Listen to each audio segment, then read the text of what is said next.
loves guys, mamili siya ng gulay. Hindi ako sasama kasi hindi niya ako sinabilihan. Saan na siya? Where are you? Yan siya oh.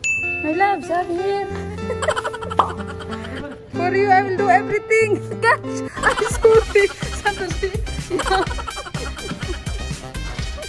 Sorry. Boy, where you are going? You go shopping? Adyan siya guys sa mamili o sa kabila. Hindi na tayo sasama guys kasi walang tao dito. Si Buwa wala dito. Kasi every morning yan si Buwa nag-walking siya, diba? Tapos mamaya-maya mag-yoga yan si Buwa. To, nag-iisa na lang si Buwa dito guys. Yan. Very organized yan si Buwa. Yan ang aking pinakagusto kay Buwa. Si Ama, iba si Ama kaysa kay Buwa. Si Ama, hindi siya ganon kay Buwa na ano ba, yung talagang maano sa mga gamit. Kasi si Buwa ex-army, so madisiplina si Buwa. Tapos well-organized talaga na masasabi ko. Talagang sinesegregate ni Buwa kung saan yung kanyang mga talagang ganito, ganyan, ganyan. Kaya alam niya kung saan niya hahanapin. Kaya tingnan nyo guys, siya lang mag-isa dito. Yan yung ang heater dito ni Buwa paggabi kasi kawawa yung matanda. Sobrang lamig. So kami sa taas okay lang ka. So ayan yung kwarto ni Buwa o siya dito mag-isa. Siya yan nagliligpit. Maaga pa yan siya gumigising. Tapos nag-walking. And then siya yan lahat dito ng mga... Guys, ayun. Ito yung cabinet ni Daddy. So andito yung cabinet ni Ama. Mas gusto ko guys si Buwa when it comes sa mga damit. Dahil si Buwa, marunong talaga siya mag-ayos ng gamit niya. Si Ama guys, medyo burara. Burara si Ama. Teka lang, bubuksan natin ang mahiwagang kabinet ni Ama. Ito yung kabinet ni Ama guys. Yan. Miss ko si Ama talaga pag nagbukas siya ng kabinet. Yung mga damit ni Ama. Yan. Yung mga iniwan ni Ama, mga sari niya. Hindi ko pinabuksan. Buksan natin. Grabe, ang kapal nito ng kabinet ni Ama kung alam nyo lang. Yan. Teka lang. Baka may sawa. Joke lang. So, ayan guys. Ito yung kabinet ni Mami. Yan. So, ito yung mga bags niya. Ang kanyang mga damit. Usually kasi guys sila mga sari. Ayan. Nakatupi naman to guys ang mga sari ni Ama. Pero kasi ganito talaga. Mahirap talaga siya tupiin. Yan yung mga magagandang sari niya. Kasi yung iba hindi niya dinala ang mga gamit niya. So ayan mga lumang pictures. Ito pala mga lumang pictures. Titingnan natin guys. Yan. Nung sa village pa to ng mga pictures namin guys sa bahay. Ayan yung pictures namin ni My Loves. Yung kasal namin. Yan. Tapos, ito pa oh. Ayan. Yung kasal namin ni My Loves. Di-display ko pala ito sa taas. Dadalhin natin ito. Tapos, ito. Yan. Yung kasal namin. O, diba? So, ayun. Dalhin natin ito. Tingnan nyo guys, ang kalumang picture nila guys. O, maniwala kayo sa hindi. Ito si Ama. Ito, pinsan nilang babae. Ito, hindi ko alam kung si Subasbay ba ito o si Prakash Day. Ay, hindi. Magkapatid ito. Yung kasama ni Mami. Si Mami guys, o tingnan yung itsura ni Mami. O. Yan yung itsura ni Mami noon. Nung sa village pa. Sobrang payat. Lagi ko sinasabi na tingnan nyo ngayon ang mukha ni Mami or yung nanay nyo. Talagang sobrang ibang-iba. Ito si Daddy guys. O, tingnan nyo si Daddy. At sa ngayon, bumata talaga ang dalawa guys. Bumata talaga sila kaysa before. Kung manonood kayo ng vlog ko, naikwento ko na rin sa inyo before kung ano buhay meron sila. So, ayun guys. Tingnan nyo yung before nila na mga mukha. Tsaka ngayon, bumata sila. Tapos, tingnan natin to mga pictures ni Mami. Ito si Mami kasi sino kaya makasama niya? Pamangkin niya to. Ito to guys. Ito. Yung bumisita dito before na may bata. Army yan. Yung pamangkin ni Ama. Tapos, ito yung asawa niya. Pumunta dito before guys sa bahay. may kwento kasi na namatay ang kanyang anak, nauna niyang anak na lalaki. Ito yung bunsong kapatid. Ay, hindi! Si Prakash Day, guys, oh, tingnan nyo, yung kuya nila ni Deepak. Itong time na to, guys, hindi pa siya nakapunta ng Norway. Si Deepak pa lang yung abroad sa kanila. So, after nun na parang nakita nila talaga na nagpursige si My Loves sa kanilang buhay para maiahon. So, ito, nagpursige si Prakash Day na pumunta ng Norway na ano siya, mag-aral siya doon, guys. Kaya, nagka-chance siya at pumunta siya ng Norway. Tingnan nyo, guys, ang payat niya. Ngayon, tingnan nyo naman ibang-iba. And then, ito, si Mami. Ito, yan. Si Mami, guys, ang payat pa niya dito, oh. Yan. Tingnan nyo, guys, ang itsura ni Mami noon at ngayon. And then, of course, ang My Loves ko pa rin. Yan. So, i-display natin ito sa taas kasi nakatago siya sa cabinet ni Ama. Yan, i-display natin yan, ang mga pictures nila. Ang cabinet ni Ama, guys, ito pa yung bag na binigay ko sa kanya. So, ayan, mga iniwan niya. Usually kasi, guys, si Ama, wala siyang mga damit na katulad natin kasi hindi man yan siya magsusuot na mga damit na tulad natin. Hindi yan siya nagsusuot na ganon, na katulad natin.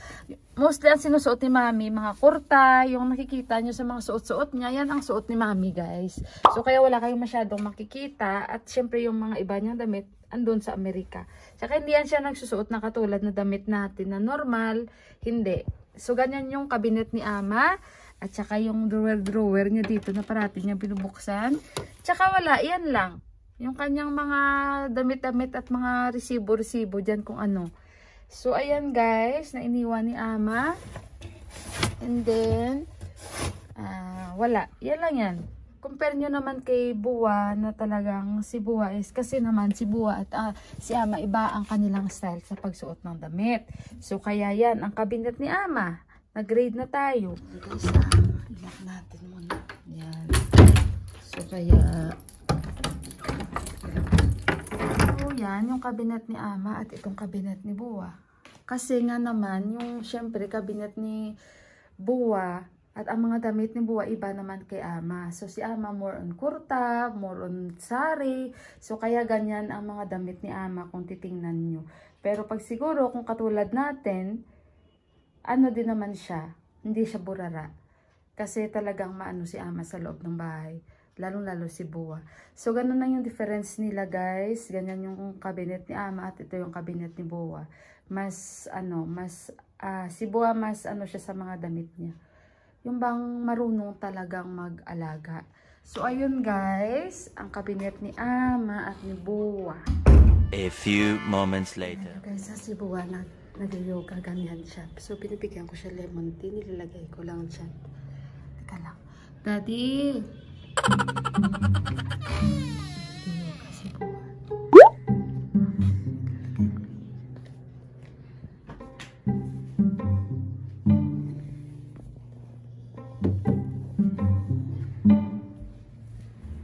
Yoga si Buwa.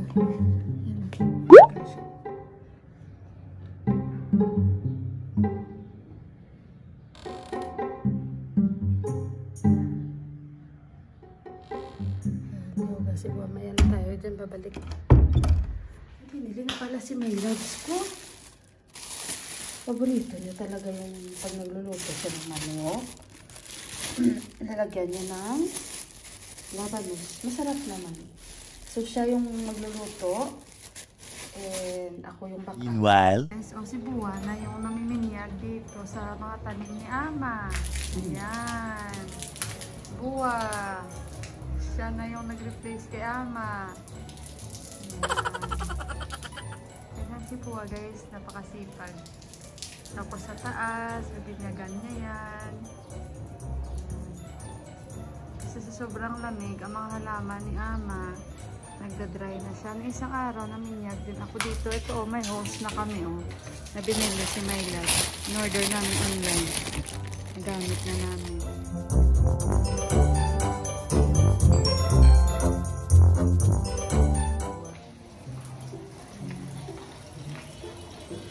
Si Buwa na ngayon ang in charge.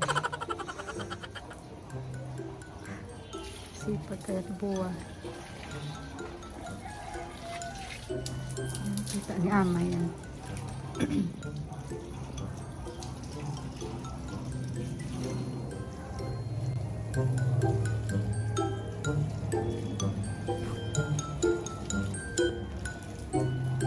Malamig talaga dito.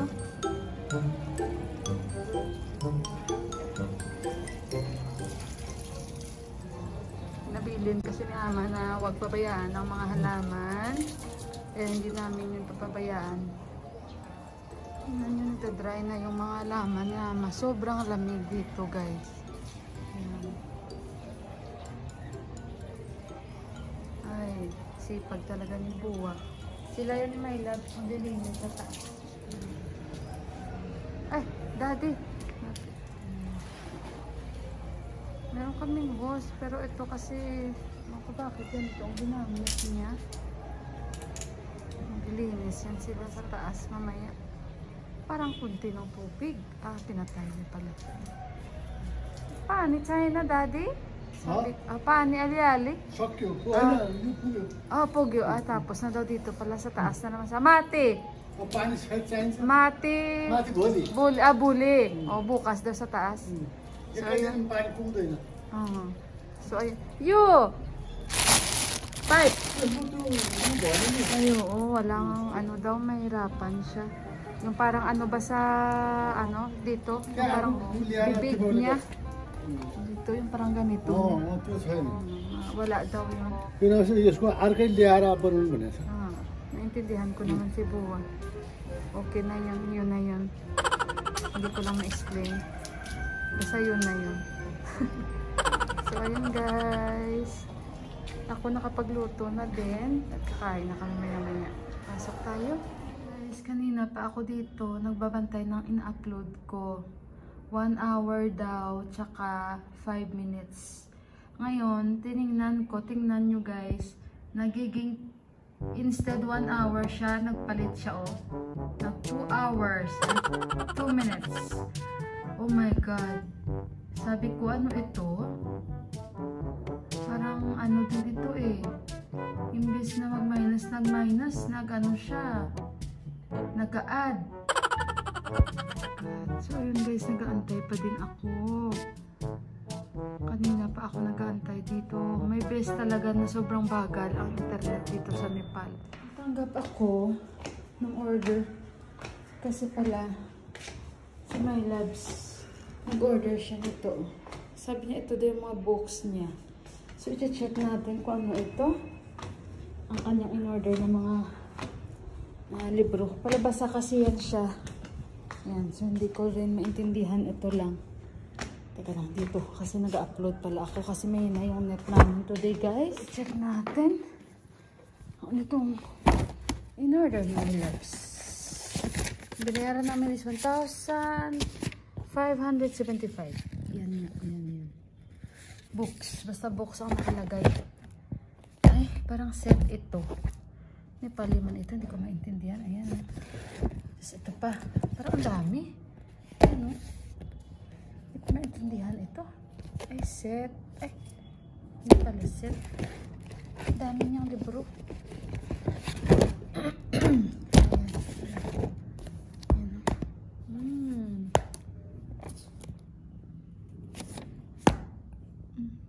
Okay. What is this? What are this? Kasi Nepali. Ayan. So, yan yung mga in-order niya. Dami, parang set. Ayan. Tumawag kasi siya sa akin. Sabi niya tanggapin ko daw. Bayaran ng ganito. Nag-iwan naman siya ng pera. Tinuro niya sa akin kung saan iniwan ng pera. So, ayun. So, ayun guys, nag-upload pa ako kasi sobrang bagal ng net namin dito na ako nag-upload sa baba, Ay, sana matapos na. So, ayun guys, mamaya-maya ulit. Later that same evening. Guys, dumating na si My Loves ko. Dami ng mint leaves na dala, i-check natin kung ano mga pinamili niya. Ano ito? Bumili siya ng mga kakainin natin. Si Daddy naman guys, tingnan niyo si Buwa, Yan. Nag-prepare na si Buwa ng lulutuin. Daddy? Hmm? Ayan. Simi! Simi. Yeah. Very. O, diri? Mamu. Ay, sa baba niya pala ito kinuha. All the. Sa baba niya ito kinuha. Siya na nag-slice pero ako magluluto. Hmm. Yan na si Buwa na ang nag-ano. Luto. Simi! Sa baba niya ito kinuha. O, yan o. O. Kala, Daddy o. Sabi ko sa baba.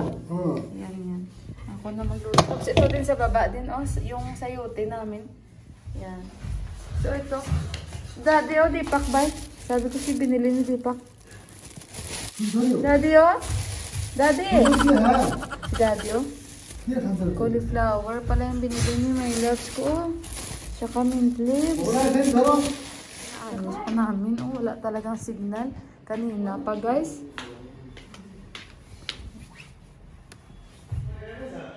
Guys, o si Buwa ang magluluto. First time na ito ginagawa. Teka lang, hinaan mo na. Ali-ali ka. Wait, Daddy, ha? Si Buwa, guys, magluluto. Guys, ay... Hindi ko alam. Itawag din siya. First time nito, guys, magluto. Hindi ito nagluluto, guys.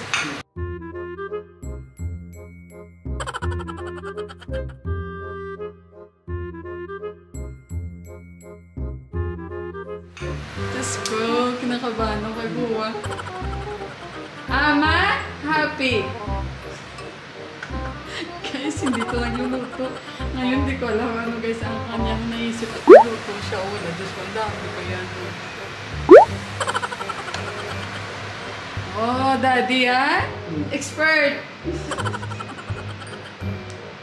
Dahil nagluto si Buwa. Ay!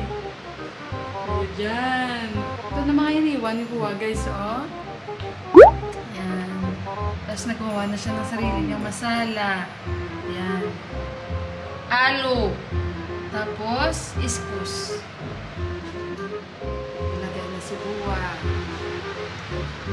Diyos ko, hindi ito nagluluto. Ngayon nagluluto siya, oh. May si Buwa, oh.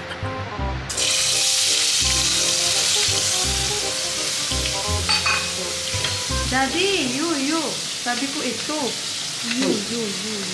Oh? Ayan. Hindi ito nangingialam eh. Makita ito ni Ama. Nagluto siya. Oh.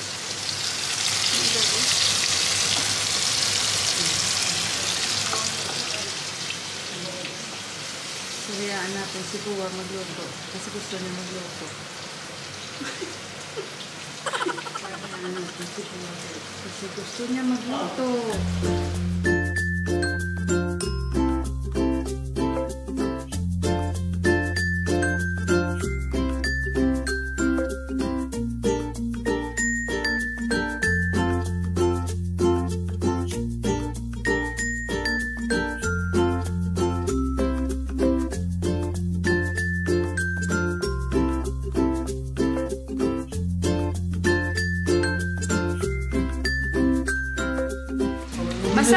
Masala. Ayan yung masala na ginawa niya. Ayan. Ayan. Adwa. Lotion. Lotion. Garlic. Bawang daw, tsaka ginger. Ayan, binabantayan talaga ni Buwa. I-check muna. Standard kasi yan si Buwa eh. Masyadong ma-standard si Buwa eh. Daddy, tomato, China? No? Tomato. Oh, no? Sabi ko, Last. last. Yung pinaka-last daw. Pinaka-last. Oh, mukhang masarap ah. Ang masala. Di pa, well yung mga kamay ni Buwa. Ayan.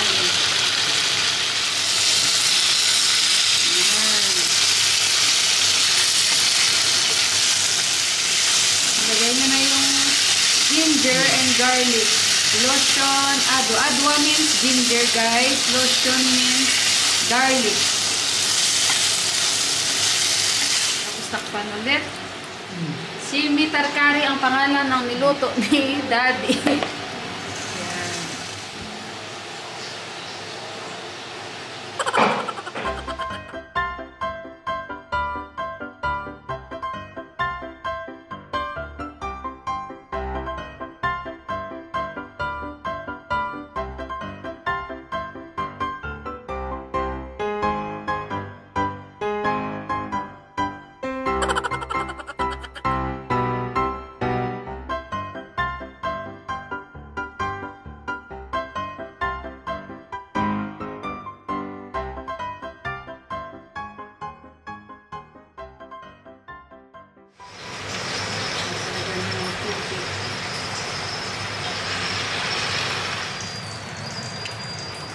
So, ayun guys.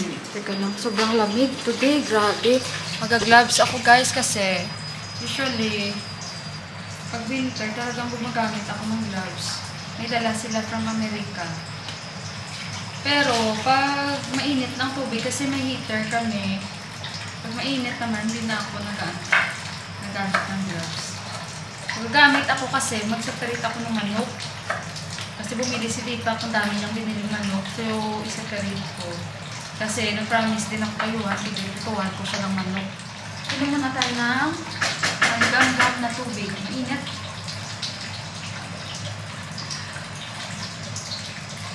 Nagsaing na ako at nagluto ng dal. Sibuwa. Yun. Huli daw yung kamatis na ilalagay niya. So, may kukwento ako sa inyo guys. Teka lang. Upo ako dito. Yung mga mobile na ilalagay dito. So, naka-gloves pa rin ako. Parang sarap kumain ng saging. Kain ako kaya ng saging. Kasi ilalagay niya yung kamatis na daw sa huli. Binabantayan niya talaga. Binabantayan niya talaga guys. So, alam niyo ba, si Buwa, hindi talaga yan nagluluto. Hindi yan talaga nangingialam sa kusina. Talagang ano yan. Kahit pa naman nung before na bago siya pumunta ng Amerika, si Buwa talaga wala siya pakialam sa kusina. Ewan ko anong trip niya this time na talagang gusto niya magluto. Ay, daddy?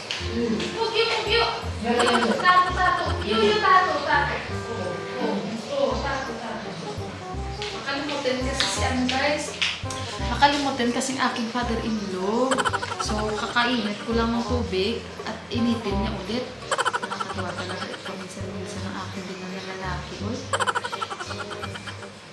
Kain muna ako ng saging sa dali guys. So guys, naikukwento ako sa inyo. Meron na akong mga saging dito guys. O, sabi ko sa kanila wag itapon kasi maggagawa ako ng banana cake kay Johan. Baka bukas gagawa ako. Depende. So, ayun guys.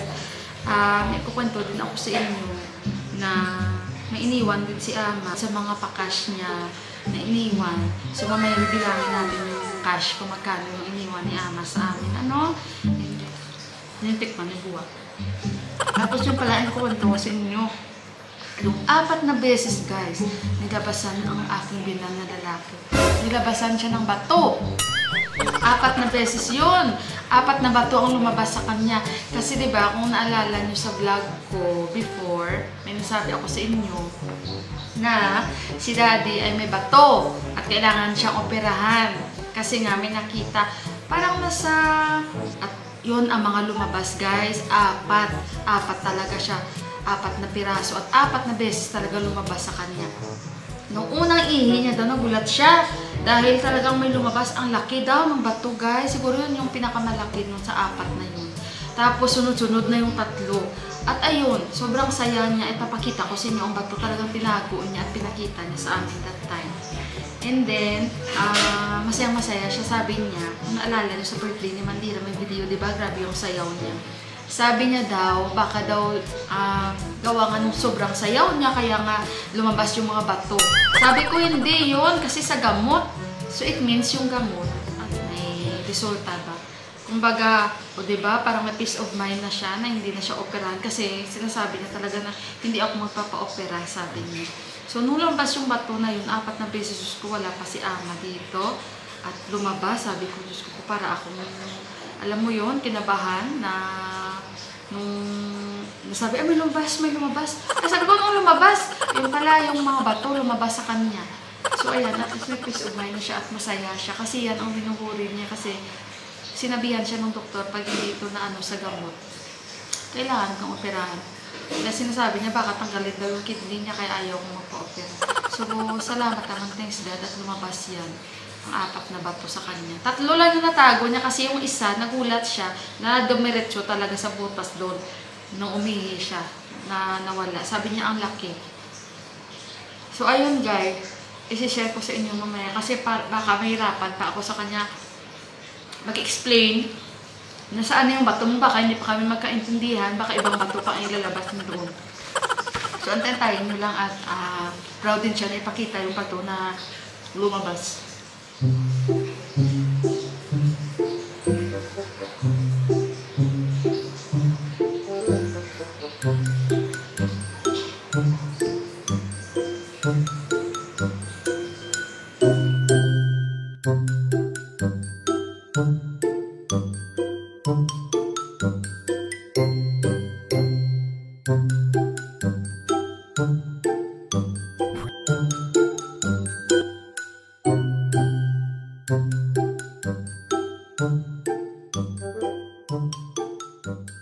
Tingnan natin yung niluto ni Daddy.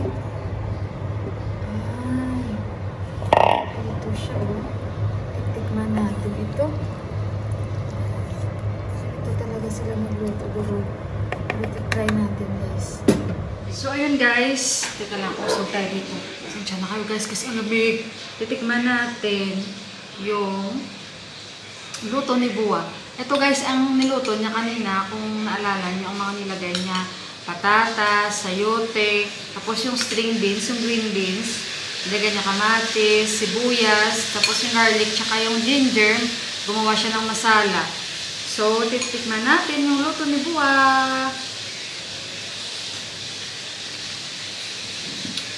Ano pala? Masarap, guys. Hindi siya salty, hindi siya manghang. Kasi dito, hindi naman sila kumakain ng maanghang talaga sa bahay. Hindi kami kumakain ng maanghang. Kaya, number 1, diyan kami nagkakasundo sa pagkain. Tapos kumakain ako ng Nepali food. So, ayun guys, masarap ang luto ni Buwa. Kaya wag na kayong magkakabakit, parang durog-durog. Kasi ganun talaga sila, durog talaga ang luto ang mga Nepalis. Kasi sa kanila, kung crunchy ang vegetables, parang hindi luto.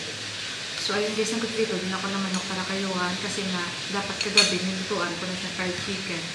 Eh, hindi ako nakapagluto, iba ang niluto ko. Kaya nag-promise ako, so ngayon na yan, nagpiprito ako ng manok niya. Masarap guys ang niluto ni Buwa. Ang string beans ang tawag, sini sa Nepali. Kinuha niya lang ito sa baba, dun sa likod namin. Kasi yung pader namin napuno na ng ganito. Baka mag-harvest din kami bukas ng mga sayote dyan sa baba kasi madami. Masarap guys. Masarap. Buwa, good job. So, ayan guys, oh, sabi ko kay Buwa, nasaan na yung baton niya na lumabas ba? 4 to eh, 4 na piraso. Pero ngayon, ano na lang, i-on natin yung ilaw para makita din ninyo ng maayos. Yan, yan, yan. Yan oh, nakita ni Buwa oh. 4 niya na bato. Yan ang laki guys. Tingnan nyo guys. Yan, yung bato na lumabas kay Buwa. Yan. 4, daddy no? Daddy? Daddy? Huh? 4, 4. Oo, yung isa nga natapon. Kaya yan 3 na lang yung nandyan. So, ayan guys. So, kaya tago-tago ni Buwa ang power niya. So, ayan. Ang laki kaya. No, daddy, no? Big. Oh? Laki. Yan, oh. Imagine nyo yan. Yung isa mas malaki. So, ayun, daddy. Okay, daddy. Okay. Okay, daddy. Kaya tinatago-tago talaga ni Buwa, eh. So, ayun, guys. Ayan, nagpapaheater si Buwa kasi lamig. At least yung kwarto niya, mainit. Kami sa taas okay lang. May hotbag na naman ako doon. So, ayun, natutulog yan si daddy. La, okay daddy. Good night. Good night. La, good night daddy.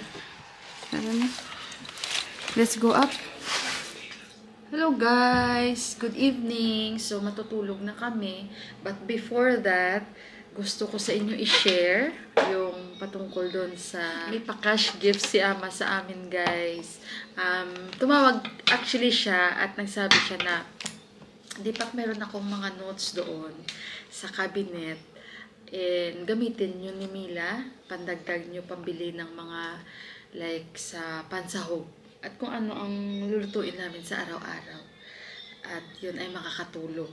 So, ayun guys, ay nag-iwan si Ama ng kanyang mga bagong notes. Hindi lang ito first time actually na nag-iwan si Ama sa amin. Nung 2 years ago, I think, or 1 year ago, na bago siya umalis, binigyan niya rin ako isang pouch na puno din ng notes at bago lahat yun. So, ganun si Ama. And ngayon, tumawag siya. Siguro nakalimutan niyang sabihan or nakalimutan niyang ibigay ulit sa akin or kay Deepak. So, ayun guys, iniwanan kami ni Ama. Hindi ko nito binilang kung magkano ito ang iniwan niya. So, ito, mayroon siya iniwan na bundle na 20s na notes. Ayan, bago lahat. 20 rupees ito. And then, binigyan na rin kami 5 notes na 5 rupees. Ayan, ito guys. And then, binigyan niya rin kami ng 10 notes na 10 rupees. Ayan, mga bago lahat na notes, guys. Yan, teka lang. Yan. Ganito ang pera sa Nepal. So, papakita ko lang sa inyo, ha? So, ayan. 10 rupees ito, guys. Ayan. Tapos, ito ang kanilang 20 rupees na notes. Ganito ang itsura ng pera ng Nepal, guys. Yan. Tapos, yan. 20 rupees. Yan. Ganyan ang pera nila. So, bagong-bago ito. And then, ito ang kanilang 5 rupees notes. Yan. Ganyan ang pera ng Nepali. 5 rupees. Yan. Makikita nyo may Malayas. Tapos yung temple nila. Ayan, guys. So, ayun. Hindi ko na nabilang kung magkano ito, pero at least malaking tulong na sa amin itong iniwan ni Ama, and lagi naman si Ama ganun. So, ayun guys, yun lang ang i-share ko sa inyo, and yung nangyayari kay Buwa this time na iba si Buwa like before na nasobrahan na siya sa active. Kasi nagluluto talaga siya kahit si Ama. Masa-surprise yun pag nakita niya itong vlog ko. So, ayun guys. Ito. Ayan. At akin ito is igagamitin sa pambili ng mga kamatis, sibuyas, at kung ano-ano pa na pwede namin maluto dito sa bahay. Ito ay gagamitin ko. So, ayun guys. And salamat sa time nyo ulit na binigay para lang mapanood itong vlog ko for today and sa araw-araw. Maraming salamat sa suporta nyo sa akin at sa paniniwala. So, ayun guys. Sa lahat pala na gusto ulit magpa-shoutout sa akin, mag-comment below lang po kayo. This week, magsha-shoutout po ako. And papasensyahan nyo po na hindi pa po ako nakapag-shoutout sa lahat ng mga gustong nagpapa-shoutout sa akin. Mag-comment below lang po kayo ulit at i-shoutout ko kayo this week. Promise ko po yan. And I love you all guys kasi napakalamig na and papasok na ako sa loob dahil matutulog na kami.